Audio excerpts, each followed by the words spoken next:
तो आज की इस वीडियो में अकाउंटेंसी क्लास 12th की पूरी किताब का निचोड़ करके 38 यानी 38 ऐसे मोस्ट इंपॉर्टेंट सब्जेक्टिव क्वेश्चन की कंप्लीट सॉल्यूशन करेंगे जो आपके 2021 की इंटर की एग्जाम में 100% आएंगे, यानी गारंटी आएंगे। सो आज की इस वीडियो को कंप्लीट जरूर देखिए और लाइक करके अपने दोस्तों को भी शेयर कीजिए जिससे आपके दोस्तों को भी फायदे हो सके। और यदि आप चैनल में नए हैं तो प्लीज़ चैनल को सब्सक्राइब करके बेल आइकन को जरूर प्रेस कीजिए जिससे हमारी हर नए वीडियो का नोटिफिकेशन आपको सबसे पहले मिले और आप उन वीडियो को सबसे पहले देख पाएं। तो चलिए आज की इस वीडियो को स्टार्ट करते हैं। और ये हम लोगों का सेट 2 है और इससे पहले हम लोगों ने सेट 1 को कंप्लीट कर लिया था और सेट 1 में हम लोगों ने चैप्टर 1 से लेकर चैप्टर 8 तक की सब्जेक्टिव क्वेश्चन को कंप्लीट कर लिया था। और आज की सेट 2 में हम लोग चैप्टर 9 से लेकर चैप्टर 16 तक की सब्जेक्टिव क्वेश्चन को कंप्लीट करेंगे। तो आप लोग वीडियो को कंटिन्यू देखिए और यदि आपने सेट 2 को नहीं देखे हैं तो लिंक इस वीडियो के डिस्क्रिप्शन में मिल जाएगा, जाकर देख लीजिए, या फिर आप इस वीडियो को कंप्लीट देखिए और कंप्लीट देखने के बाद अंत में यानी लास्ट में आपको इस बॉक्स में एक वीडियो मिलेगी, वो हम लोगों का सेट 1 होगा, तो उसे आप देख लीजिएगा। लेकिन इस सेट 2 को कंप्लीट देखने के बाद तो चलिए हम लोग सेट 2 को स्टार्ट करते हैं। और यहाँ पे आप लोग देख सकते हैं 21 नंबर क्वेश्चन और सेट 1 में हम लोगों ने 20 नंबर सब्जेक्टिव क्वेश्चन तक को कंप्लीट कर लिए थे। तो अब हम लोग 21 से करेंगे। तो पूर्व अधिकार अंश एवं समता अंश में अंतर बताइए। Distinguish between preference share and equity share. ये क्वेश्चन देखिए 4 बार अब तक पूछा जा चुका है जो कि आपके 2021 के इंटर के एग्जाम के लिए काफ़ी इंपॉर्टेंट है, मतलब आने की 100% चांस है। तो इसका उत्तर यानी आंसर जो होगा पूर्व अधिकार अंश एवं समता अंश में अंतर।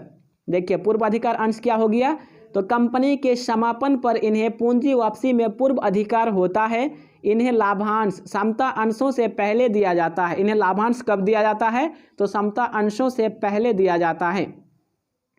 और आगे देखिए हम लोगों का समता अंश, ठीक है, समता अंश कंपनी के समापन पर इन्हें पूंजी की वापसी पूर्व अधिकार अंशधारियों के बाद होता है।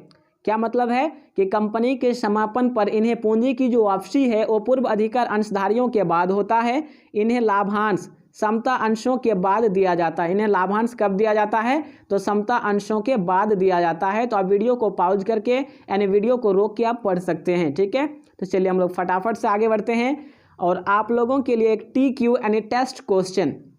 साझेदारी संलेख की अनुपस्थिति में साझेदार को उसके द्वारा फर्म को दी गई अग्रिम राशि पर ब्याज दिया जाएगा। देखिए 2009, 2010, 2013 एवं 2016 में क्वेश्चन पूछा गया था। Option A 5%, option B 6%, option C 9%, option D 8%। तो आप लोगों को इस TQ यानी टेस्ट क्वेश्चन का आंसर आप लोगों को करना होगा। यदि आप लोगों को इसका आंसर पता हो तो आप लोग जो है इसका कमेंट बॉक्स में आंसर कर दीजिए और जिसको नहीं पता हो फिर भी आप कमेंट कीजिए तो मैं आप लोगों को आंसर कर दूंगा। सो जिसे पता है वो जो है इस TQ का आंसर जरूर कीजिएगा, ठीक है। तो चलिए हम लोग आगे बढ़ते हैं। तो फ्रेंड्स यदि आप बचे हुए 20 दिन में 400 प्लस मार्क्स लाना चाहते हैं तो 1 मिनट ध्यान से सुनिएगा। क्या आप एक ऐसा स्पेशल ग्रुप से जुड़ना चाहते हैं जिसमें आपको हर subject accountancy, business studies, entrepreneurship, economics, Hindi और इंग्लिश का मोस्ट इंपॉर्टेंट क्वेश्चन का PDF मिल सके और आपकी तैयारी बेहतर हो जिससे आप आसानी से 80% प्लस मार्क्स बना सके।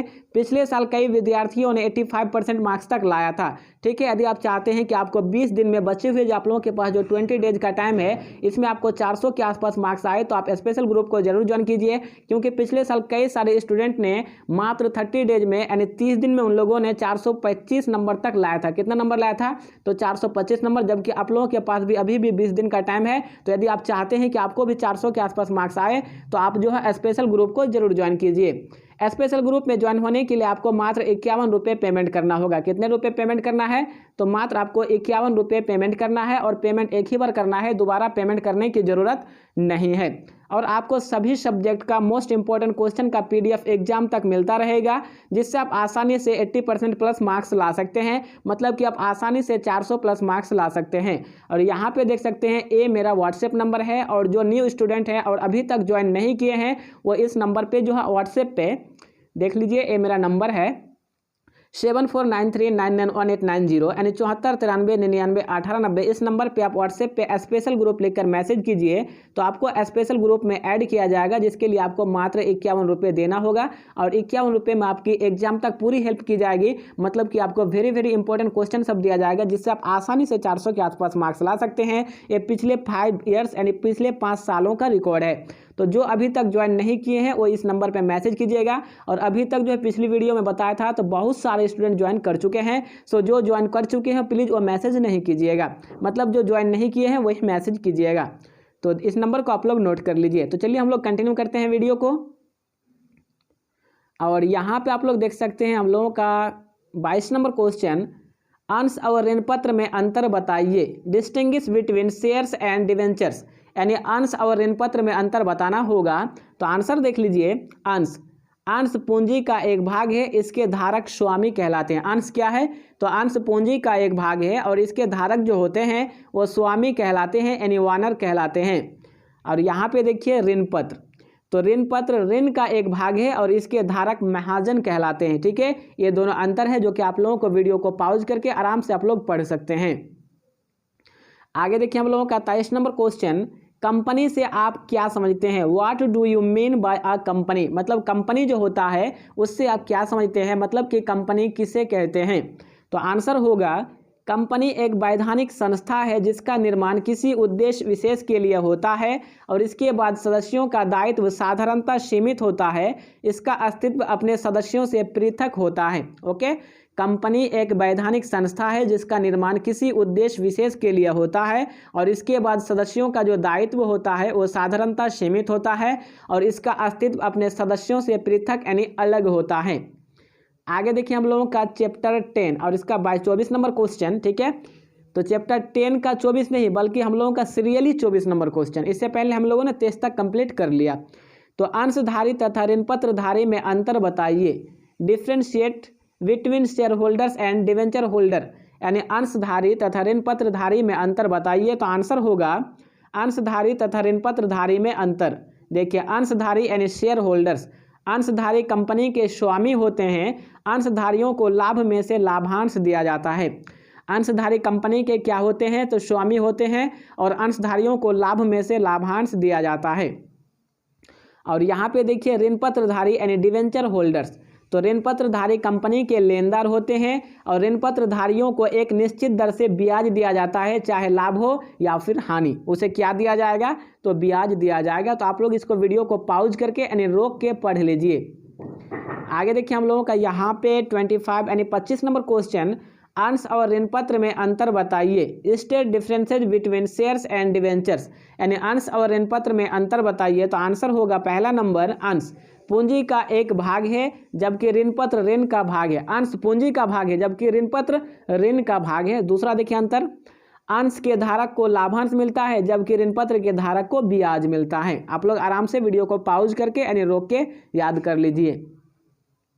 आगे देखिए हम लोगों का 26 नंबर क्वेश्चन, ऋण पत्र की क्या प्रकृति है? ऋण पत्र जो होती है उसकी क्या प्रकृति है? What are the two characteristics of debenture, यानी ऋण पत्र की क्या प्रकृति है? तो आंसर होगा ऋण पत्र कंपनी के ऋण का एक भाग होता है। ऋण पत्र क्या होता है?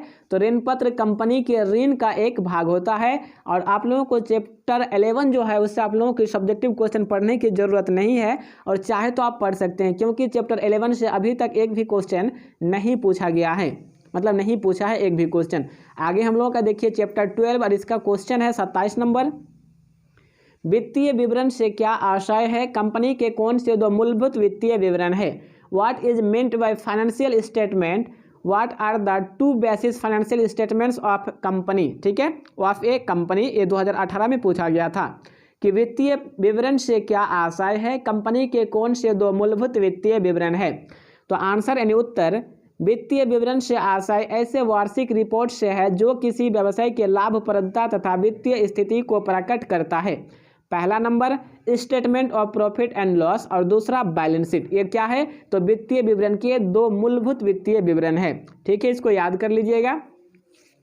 चलिए आगे देखते हैं। और आगे देखिए हम लोगों का 28 नंबर क्वेश्चन, वित्तीय विवरणों के दो उद्देश्य को बताएं। State to objectives of financial statement. देखिए क्वेश्चन 2 बार पूछा गया है। तो वित्तीय विवरणों के दो उद्देश्यों को बताएं। तो पहला उद्देश्य व्यवसाय के आर्थिक संसाधनों एवं देयताओं की जानकारी देना और दूसरा तुलनात्मक अध्ययन में सहायता पहुंचाना। देखिए ये दोनों उद्देश्य हो गया वित्तीय विवरणों के। आगे देखिए हम लोगों का चालू संपत्तियां क्या है? व्हाट आर करंट असेट्स, यानी चालू संपत्तियां क्या है? तो आंसर होगा हस्तस्थ रोकड़ एवं बैंक शेष, मतलब कि cash in hand and bank balance के अतिरिक्त वे सभी संपत्तियां चालू संपत्तियां हैं जिन्हें शीघ्र यानी सामान्यतः 1 वर्ष के अंदर रोकड़ में परिवर्तन की संभावना है। ओके, हस्तस्थ रोकड़ यानी जो हाथ में कैश है वो कैश, और बैंक में जो बैलेंस है वो बैलेंस के अतिरिक्त, ठीक है, इसके अलावे वो सभी संपत्तियां चालू संपत्तियों के अंतर्गत आएगा जिसे जो है 1 वर्ष के अंदर जो है रोकड़ में यानी कैश में परिवर्तन किया जा सके। ओके, आगे देखिए हम लोगों का 30 नंबर क्वेश्चन, गैर चालू संपत्तियों के 2 उदाहरण दे। Give 2 examples of non current asset, यानी गैर चालू संपत्ति जो होती है उसका 2 उदाहरण देना है। तो आंसर का देखिए, पहला मूर्त संपत्तियां भूमि भवन संयंत्र इत्यादि, और दूसरा अमूर्त संपत्तियां ख्याति ब्रांड कंप्यूटर सॉफ्टवेयर आदि।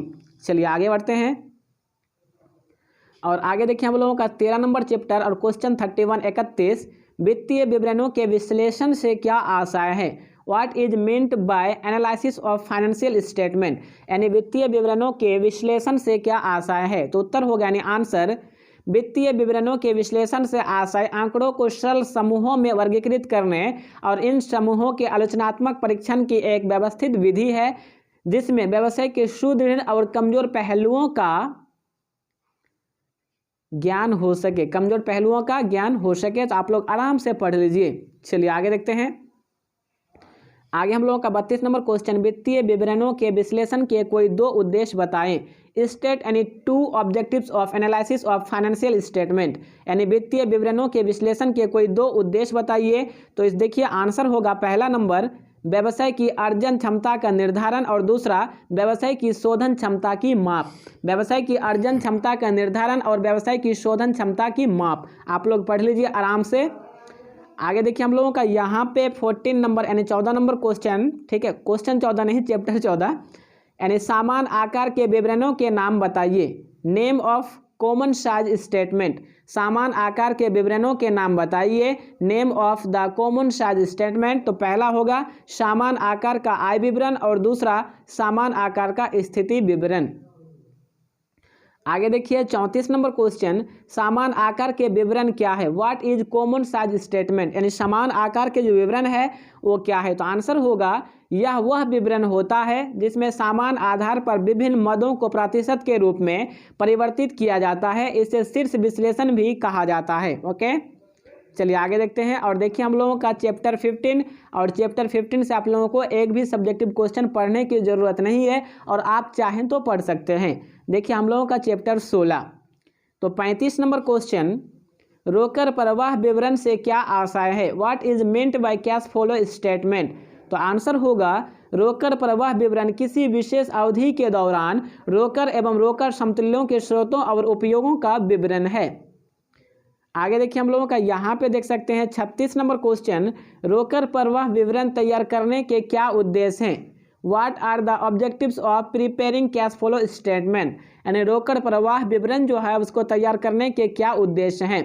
तो आंसर देखिए, पहला उद्देश्य विभिन्न क्रियाकलापों से रोकड़ के स्रोतों तथा उपयोगों के विषय में सूचना प्राप्त करना, और दूसरा रोकड़ की स्थिति में परिवर्तन की सूचना देना।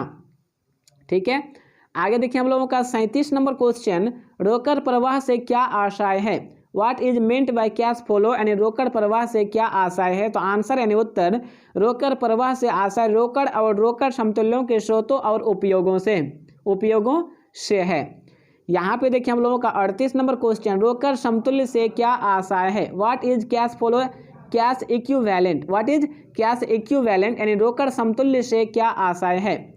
तो आंसर होगा, वह अल्पकालीन विनियोग जिन्हें शीघ्रता से रोकड़ में परिवर्तित किया जा सके रोकड़ समतुल्य कहलाता है। इनके मूल्य में परिवर्तन का जोखिम लगभग 0 होता है। और यहाँ पे आप लोगों को वीडियो दिख रही होगी, तो इसे आप लोग देख लीजिए, ये सेट 1 है।